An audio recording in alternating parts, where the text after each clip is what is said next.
ഇപ്രാവശ്യവും പറഞ്ഞില്ല അല്ലേടാ? പിന്നിൽ നിന്നും രമേശിൻ്റെ ശബ്ദം കേട്ടാണ് ഹരി തിരിഞ്ഞു നോക്കിയത്. ഇല്ല. കയ്യിലുള്ള ഫോൺ ഓഫ് ചെയ്ത് പോക്കറ്റിലേക്കിടുന്നതിനിടെ ഹരി ചിരിച്ചുകൊണ്ട് പറഞ്ഞു, ഇനി എന്നാണ് നീ ഇതൊന്ന് പറയുന്നത്? പറയണം. ഇത്രയും കാലം കാത്തിരുന്നില്ലേടാ. തന്നെയല്ല, അവൾക്ക് മനസ്സിലാകും. രമേശ് ഹരിയുടെ അരികിൽ വന്ന് നിന്നു. എനിക്കറിയില്ല, സത്യമായും എനിക്കറിയില്ല രമേശ്, എന്താകുമെന്ന്. ഇത്രയും കാലം ഇങ്ങനെയൊരു ഇഷ്ടം മനസ്സിൽ ഒളിപ്പിച്ചുകൊണ്ട് നടന്നവനാണ് ഞാനെന്ന് അറിയുമ്പോൾ അവൾ എങ്ങനെ റിയാക്ട് ചെയ്യുമോ ആവോ. സത്യമായും എനിക്ക് നല്ല ടെൻഷനുണ്ട്. ഉള്ളിലുണ്ടെന്നവൻ പറയുന്ന അതേ ടെൻഷൻ അപ്പോൾ ആ വാക്കുകളിലും ഉണ്ടായിരുന്നു. അങ്ങനെയൊന്നും കരുതണ്ട. മനസ്സിലൊളിപ്പിച്ച് നടന്നത് ഇഷ്ടമല്ലേ, അല്ലാതെ പകയൊന്നുമല്ലല്ലോ. നല്ലൊരു സൗഹൃദം നഷ്ടപ്പെടരുത് എന്നോർത്തല്ലേ. അതിനു വേണ്ടി എന്തെല്ലാം സഹിച്ചിട്ടുണ്ട് ഹരി താൻ. എനിക്കാരും അതൊന്നും പറഞ്ഞു തരേണ്ട ആവശ്യമില്ലല്ലോ. എൻ്റെ കൺമുന്നിൽ വെച്ചല്ലേ നീ നീറിപ്പിടയുന്നത്. താൻ മറന്നാലും എനിക്കത് ഇപ്പോഴും ഓർമ്മയുണ്ടടോ. രമേശ് ഹരിയുടെ ചുമലിൽ തട്ടി. അവനിൽ പതിയൊരു ചിരി മാത്രമാണ്. അല്ലെങ്കിൽ തന്നെ എന്തിനാ ഇത്രയും ടെൻഷൻ? ഒരാളോട് ഇഷ്ടം തോന്നുന്നത് പ്രകൃതി നിയമമല്ലേ, അതങ്ങനെ തെറ്റാണെന്ന് പറയും. രമേശ് പറയുന്ന ആശ്വാസവാക്കുകൾക്കൊന്നും തൻ്റെ മനസ്സിൻ്റെ ആകുലതകളെ മാറ്റാൻ ആവില്ലെന്ന് ഹരിക്കറിയാം. ഓരോ പ്രാവശ്യം നാട്ടിൽ പോകുമ്പോഴും രമേശ് ഓർമ്മിപ്പിക്കും, നീ നിൻ്റെ പെണ്ണിനോടുള്ള ഇഷ്ടം പറഞ്ഞിട്ട് പോരണേ ഹരിയെന്ന്. പക്ഷേ അതിനുള്ള ധൈര്യമില്ലാതെ താൻ തിരികെ വരുമ്പോൾ ഇതുപോലെ തന്നെ ആശ്വസിപ്പിക്കാൻ കുറേ നല്ല വാക്കുകളും വെച്ച് നീട്ടിക്കൊണ്ട് കാത്തിരിക്കുന്ന നല്ലൊരു സുഹൃത്താണ് ഹരിക്ക് രമേശ് നമ്പ്യാർ. തിരുവനന്തപുരത്ത് ജോലി കിട്ടിയെത്തുമ്പോൾ ആദ്യം കിട്ടിയ കൂട്ട്. ആ സ്നേഹം ഇന്നുമുണ്ട്. ഒരേ മുറി ഷെയർ ചെയ്യുന്നവർ. അവൻ്റെ കല്യാണം കഴിഞ്ഞതാണ്. 1.5 വയസ്സുള്ള ഒരു മോളുണ്ട്. ഹരിയോട് കല്യാണത്തിനെക്കുറിച്ച് പറഞ്ഞതിനിടയിൽ എപ്പോഴും അവൻ്റെ വായിൽ നിന്നും അറിയാതെ ചാടിപ്പോയ ആ ഇഷ്ടം, അത് ഹരിയോട് തന്നെ കൂട്ടി വെക്കണേയെന്ന് രമേശിൻ്റെ വകയിൽ പ്രാർത്ഥനയുമുണ്ട്. നീ വിഷമിക്കേണ്ട ഹരി, എല്ലാം ശരിയാവും. വീണ്ടും ഹരിയുടെ തെളിയാത്ത മുഖത്ത് നോക്കി രമേശ് പറഞ്ഞു. ബാൽക്കണിയിലെ കമ്പിയിൽ കൈകുത്തി നിന്ന ഹരി അവനെ നോക്കാതെ അകലേക്ക് നോക്കി. ഇപ്രാവശ്യം അവളോടത് പറയണമെന്ന് ഉറപ്പിച്ച് തന്നെയാ രമേശ് ഞാൻ പോയത്. പക്ഷേ എന്തോ എനിക്കറിയില്ല, അവൾക്ക് മുന്നിലെത്തുമ്പോൾ എന്നിലേക്കറിയാതെ വന്നു ചേരുന്ന കുറ്റബോധമുണ്ട്. അതെന്നെ തളർത്തി കളയുന്നത്. ഹരിയുടെ ശബ്ദം വളരെ നിർത്തു. നിങ്ങൾ തമ്മിൽ ചേരാനാണ് വിധിയെങ്കിൽ ഒരു തുറന്നു പറച്ചിൽ കൊണ്ട് ആ ഭാരം നിനക്ക് ഇറക്കി വെക്കാമല്ലോ ഹരി. കാലം കുറേ ആയില്ലേടാ. കാത്തിരിക്കുന്നതിനും സ്വയം നീറുന്നതിനുമെല്ലാം ഒരു കണക്കില്ലേ? നീ പറയുന്നത് എനിക്ക് മനസ്സിലാവും രമേശ്. പക്ഷേ മറ്റുള്ളവരുടെ കണ്ണിൽ ഹരിപ്രസാദ് ചതിക്കാൻ അറിയുന്നവനാകും. ആത്മാർത്ഥ സൗഹൃദത്തിൻ്റെ മറവിൽ പ്രണയം ഒളിപ്പിച്ച് പിടിച്ചുവെന്ന മാപ്പില്ലാത്ത തെറ്റ് ചെയ്തവനാകും. എനിക്കത് സഹിക്കാൻ കഴിയില്ലടോ. ഹരിയുടെ ചുണ്ടിൽ വിളറിയൊരു ചിരിയുണ്ട്. ഇനിയും എത്ര നാൾ നീ ഈ കനൽ മനസ്സിലൊളിപ്പിച്ച് നടക്കും ഹരി? എനിക്കതോർത്തിട്ട് തന്നെ ശ്വാസം മുട്ടുന്നു. എൻ്റെ ആയുസ്സൊടുങ്ങുവോളം എന്നാണ് എൻ്റെ ഉത്തരം. അങ്ങനെ ചെയ്യാൻ എനിക്ക് യാതൊരു മടിയുമില്ല. സ്വന്തമാക്കുന്നത് മാത്രമാണ് പ്രണയമെന്ന വിശ്വാസം എനിക്കില്ല. ഹരി രമേശിനെ നോക്കി പറഞ്ഞു. വിട്ടുകൊടുക്കുന്നതാണ് പ്രണയം എന്നുള്ള ഹീറോയിസം ആവാം. പക്ഷേ പിന്നെ ചങ്ക് പൊടിയുന്ന വേദന സഹിക്കാനുള്ള മനക്കരുത്ത് കൂടി നീ ഇപ്പോഴേ കരുതി വെച്ചേക്കണേ, രമേശ് ഹരിയെ ഓർമ്മിപ്പിച്ചു. അവനൊന്നും മിണ്ടിയില്ല. നിന്നെ ഞാൻ കാണാൻ തുടങ്ങിയിട്ട് എത്ര കാലമായി കാണും സീതേ? നാരായണ മുത്തശ്ശി ഈണത്തിൽ ചോദിച്ചു. സീതയുടെ വീർത്ത് കിട്ടിയ മുഖത്ത് നിറയെ അമ്പരപ്പ് നിറച്ചു ആ ചോദ്യം. ഇതെന്താ, നിങ്ങളിപ്പോൾ സെൻസസ് എടുക്കാൻ ഇറങ്ങിയതാ? സീത ചുണ്ടുകൂട്ടി. അതെന്തെങ്കിലും ആകട്ടെ, നീ ഓർത്ത് പറയെൻ്റെ മോളെ. മുത്തശ്ശി അവളെ നോക്കി ചിരിച്ചു. അതങ്ങനെ അതിന് മാത്രം ഓർമ്മിച്ചെടുക്കാനൊന്നുമില്ല. 2 വർഷം തികഞ്ഞിട്ടില്ല. ആണല്ലോ. അപ്പോൾ 2 വർഷത്തെ അനുഭവമുണ്ട് എനിക്ക് നിൻ്റെ കൂടെ. നിന്നെക്കുറിച്ച് എല്ലാം അറിയാമെന്നുള്ള അവകാശവാദമൊന്നും പറയാനില്ലെങ്കിലും ഈ സീതാലക്ഷ്മി എന്ന ദേഷ്യക്കാരി പെണ്ണിനെ കുറച്ചൊക്കെ എനിക്കറിയാനായിട്ടുണ്ട്, ശരിയല്ലേ? മുത്തശ്ശി സീതയെ നോക്കി ചിരിച്ചു. സീതയും അതേന്ന് തലയാട്ടി. എന്നെ കണ്ടാലിപ്പോൾ ഒരു കള്ളലക്ഷണം തോന്നുന്നുണ്ടോ സീത നിനക്ക്? വീണ്ടും മുത്തശ്ശിയുടെ മുഖം നിറയെ ചിരിയാണ്.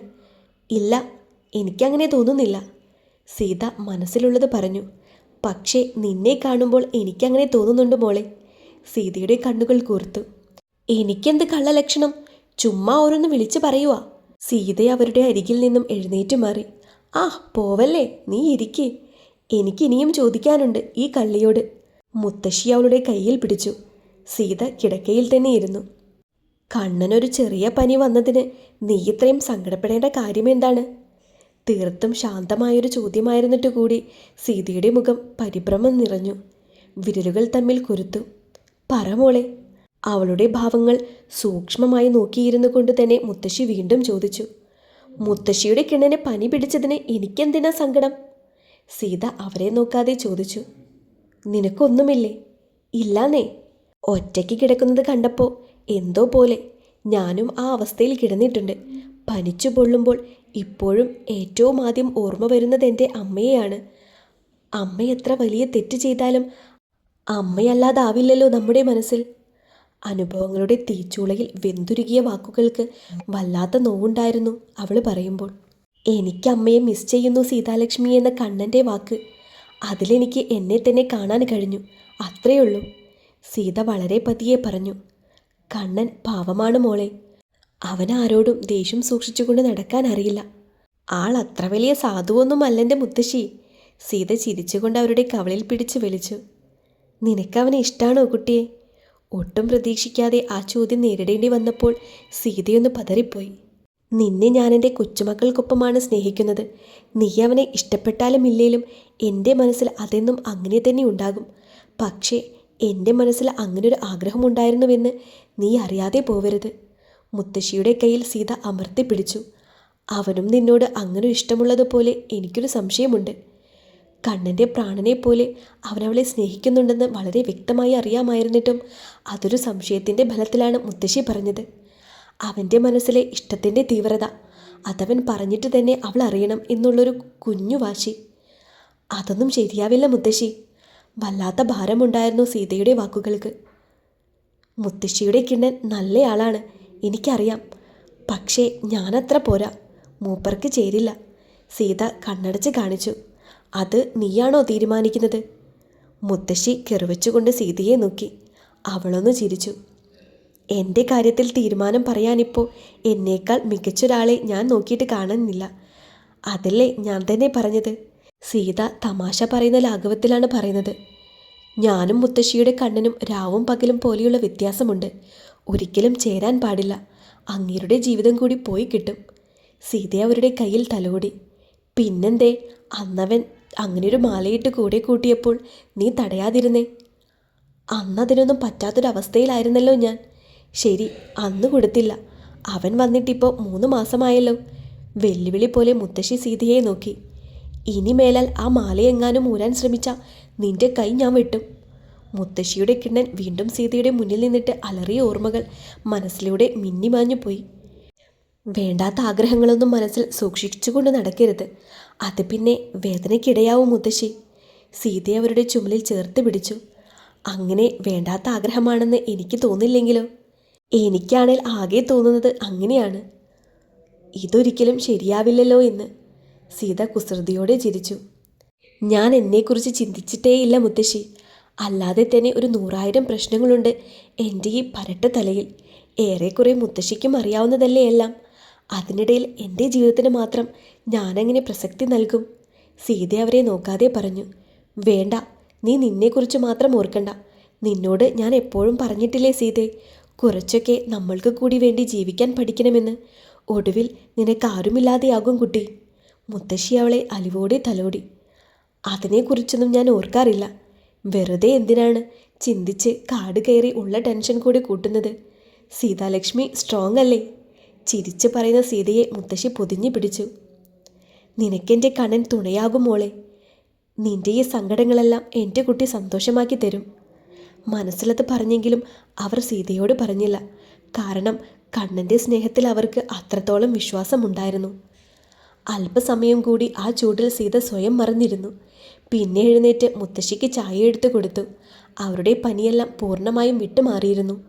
ഓരോന്ന് ചെയ്ത് നിൽക്കുമ്പോൾ സീതയുടെ മനസ്സ് പനി വിറച്ച് കിടക്കുന്ന കണ്ണൻ്റെ അരികിലായിരുന്നു. തിരിച്ചുപോയി ഒന്നുകൂടി നോക്കണമെന്നുണ്ട്. പലവട്ടം മനസ്സ് അതിനൊരുങ്ങിയതുമാണ്. പക്ഷേ മുത്തശ്ശിയോട് അങ്ങനെയൊക്കെ പറഞ്ഞിട്ട് വീണ്ടും അങ്ങോട്ട് പോവാനൊരു മടി. കണ്ണൻ എഴുന്നേറ്റോ എന്നൊന്ന് ചെന്ന് നോക്കുമോ മോളെ നീ? അവളുടെ ആ പരവേശം കണ്ടിട്ടാണ് മുത്തശ്ശി അങ്ങനെ പറഞ്ഞതെന്ന് സീതയ്ക്ക് തോന്നിയതേയില്ല.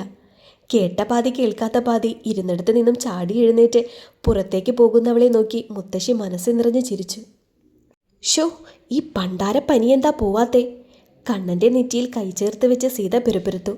അല്പം അയവ് വന്നിട്ടുണ്ട് എന്നല്ലാതെ പനി പൂർണ്ണമായും വിട്ടുപോയിട്ടില്ല. മുഖത്തും കഴുത്തിലുമെല്ലാം നല്ല ചൂടുണ്ട്. സീത ബാത്റൂമിൽ പോയിട്ട് ഒരു ടവൽ നനച്ചെടുത്തുകൊണ്ട് വന്നു. ചെരിഞ്ഞു കിടക്കുന്ന അവനെ അവൾ മലർത്തി കിടത്തി. തണുപ്പുള്ളത് കൊണ്ടായിരിക്കും അവൻ വീണ്ടും ചുരുണ്ടുകൂടാനുള്ള ഒരുക്കത്തിലാണ്. അതിനു മുന്നേ സീത അവനരികിലിരുന്നു. നെറ്റിയിൽ തണുത്ത ടവൽ ചേർക്കുമ്പോൾ അവനൊന്നു വിറച്ചു. സീത വളരെ മൃദുവായി അവൻ്റെ മുഖം തുടച്ചു. അല്പം കഴിഞ്ഞപ്പോൾ തന്നെ ടവൽ ഉണങ്ങിപ്പോയിരുന്നു. വീണ്ടും അതുപോയി പിഴിഞ്ഞെടുത്ത് സീത അവൻ്റെ ഷർട്ടിൻ്റെ ബട്ടൺ അഴിച്ചു. മനസ്സിൽ നല്ലതുപോലെ ടെൻഷനുണ്ടായിരുന്നുവെങ്കിലും പൊള്ളുന്ന ചൂട് അവനെ വിട്ടുപോകാൻ ഇതല്ലാതെ മറ്റൊരു മാർഗവുമില്ലെന്ന് അവൾക്കറിയാം. കണ്ണന് നിന്നോട് അങ്ങനെയൊരു ഇഷ്ടമുണ്ടെന്ന് എനിക്ക് സംശയമുണ്ട്. മുത്തശ്ശിയുടെ വാക്കുകൾ ഓർമ്മ വന്നു അവൾക്ക്. ഉണ്ടോ? കിണ്ണന് അങ്ങനെയൊരു ഇഷ്ടമുണ്ടോ? ഉണ്ടെങ്കിലും അത് വേണ്ടാട്ടോ. സീതയുടെ കണ്ണുകൾ അവനെ തലോടി. നനഞ്ഞ ടവൽ ദേഹത്ത് വെക്കുമ്പോൾ അവൻ്റെ മുഖം ചുളിയുന്നത് സീത സങ്കടത്തോടെ നോക്കി. പുറത്തെ ഇരുട്ട് കനം വയ്ക്കുന്നത് പോലും അവളപ്പോൾ മറന്നുപോയിരുന്നു. ഉള്ളിൽ അവൻ്റെ പനിയൊന്ന് അയവ് വന്നിരുന്നുവെങ്കിൽ എന്നുള്ളത് മാത്രമാണ്. ഒടുവിൽ പനിയുടെ ആലസ്യത്തോടെ കണ്ണൻ ഉറക്കത്തിൽ നിന്നുണരുമ്പോഴും സീത അവൻ്റെ കാൽപാദങ്ങളിൽ ടവൽ വെച്ച് തുടച്ചിരിപ്പുണ്ടായിരുന്നു.